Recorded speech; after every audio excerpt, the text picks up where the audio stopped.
Chapter 3, From Farm to Factory, Turning Bombs into Fertilizer, page 40. It may seem that I've given corn too much credit. After all, corn is just a plant. How could a plant take over our food chain and push out almost every other species? Well, it had some help from the U.S. government. At the heart of the industrial food chain are huge businesses, agribusinesses. The same businesses that create new seeds provide farmers with the tools and fertilizer they need to grow lots of corn. Agribusinesses also need cheap corn from which they make processed food and hundreds of other products. To get the corn flowing and keep it flowing, agribusinesses depend on government regulations and taxpayer money. The government started seriously helping corn back in 1947. That was when a huge weapons plant in Muscle Shoals, Alabama, switched over to making chemical fertilizer. How can a weapons plant make fertilizer?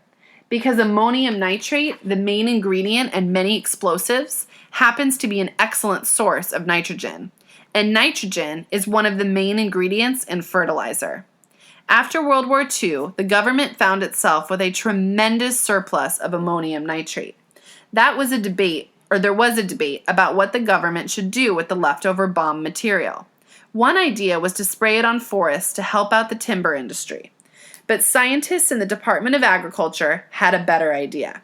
Spread the ammonium nitrate on farmland as fertilizer. And so the government helped launch the chemical fertilizer industry. It also helped start the pesticide industry, since insect killers are based on poison gases developed for the war.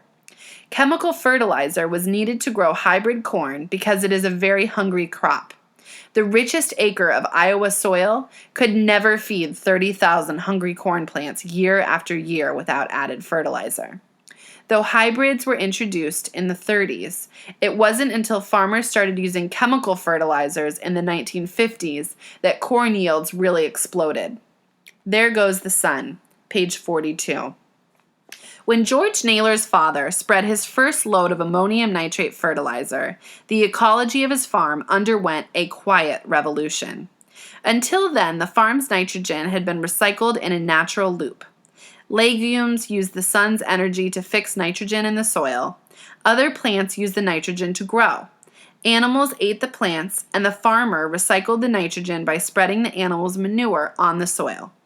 But now, the Naylors didn't need to produce their own nitrogen. They went out and bought it. The nitrogen for the fields would no longer be made with the sun's energy, but with fossil fuels. Farming was no longer an ecological loop. It was more like a factory. The farmer bought raw materials, seed and fertilizer, and turned it into a finished product. Corn. Since there was no need for legumes to fix nitrogen, farmers could plant corn in every field every year. Animals in their pastures could be eliminated. Farming became much simpler. Like a factory, the industrial farm produces just one product, or at most, two. And like most factories, the industrial farm is powered with fossil fuels. There's the natural gas in the fertilizer and the fossil fuel energy it takes to make the pesticides. The diesel used by the tractors and the fuel needed to harvest, dry, and transport the corn. Add it all up, and you find that every bushel of corn from an industrial farm requires about half a gallon of oil to grow. That's around 75 gallons of oil per acre of corn. Some estimates are much higher. Here's another way to look at it. Calories, like the calories in food, are units of energy. On the industrial farm, it takes about 10 calories of fossil fuel energy to produce 1 calorie of food energy. That means the industrial farm is using up more energy than it is producing. This is the opposite of what happened before chemical fertilizers. Back then, the Naylor farm produced more than 2 calories of food energy for every calorie of fossil fuel energy invested. In terms of energy, the modern farm is a losing proposition. It's too bad that we can't simply drink the petroleum directly. It would be much more efficient. The factory farm produces more food much faster than the old solar-based farm. But the system only works as long as fossil fuel energy is cheap. Nitrogen pollution, page 44.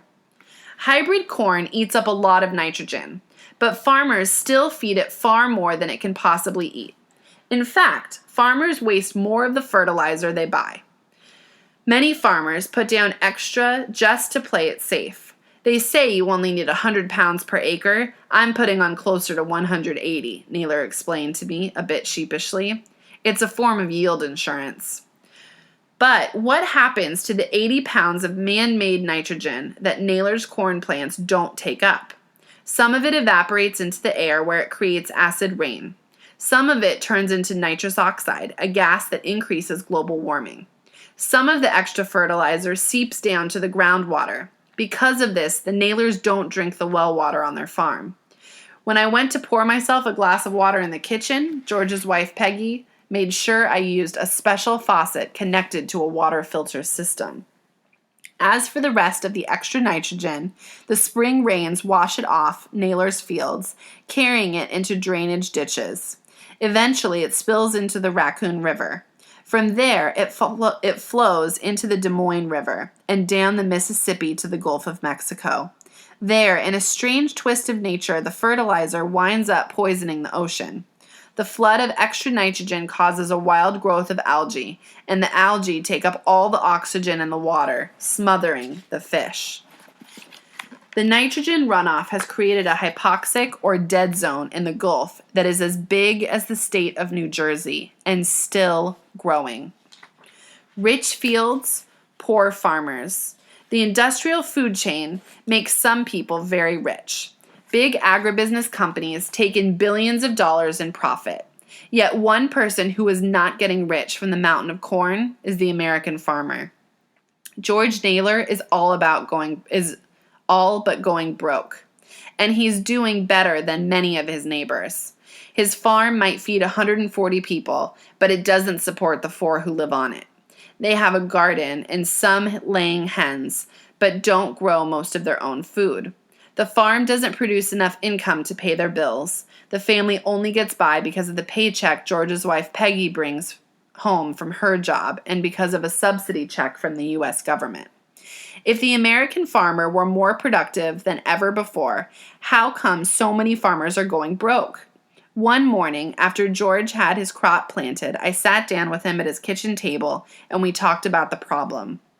The answer is a little complicated, but it boils down to this.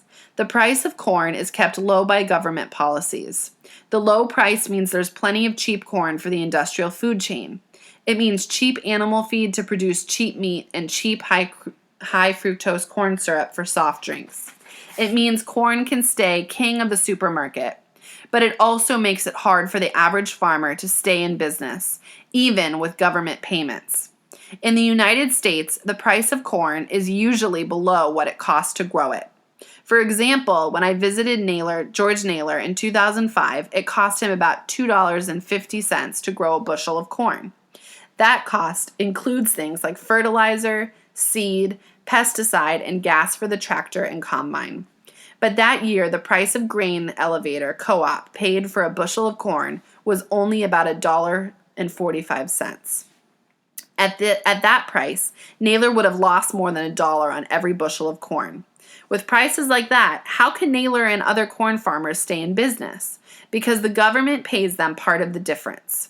In some years, nearly half the income of America's corn farmers comes from government checks. It is these government checks or subsidies that keep corn and soybean prices low. Yet, the payments are never quite enough to cover expenses.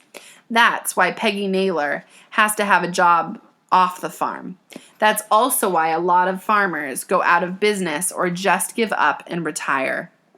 I asked George Naylor why he doesn't grow something besides corn, and he laughed.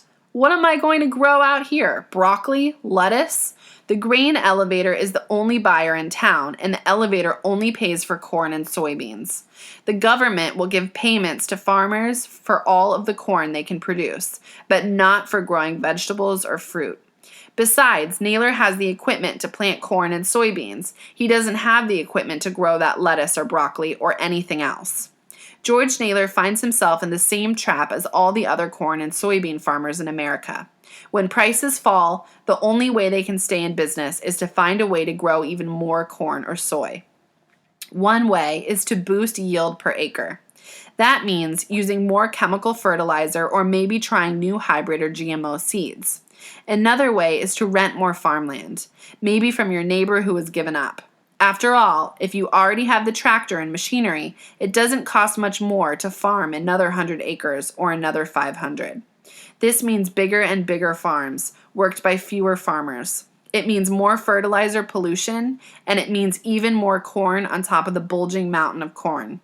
And that's the catch. As farmers produce more corn, the price falls even more. Then the only thing an industrial farmer like George Naylor can do is try to grow even more corn. It's a vicious cycle. Prices go lower, but the mountain of corn gets higher and higher.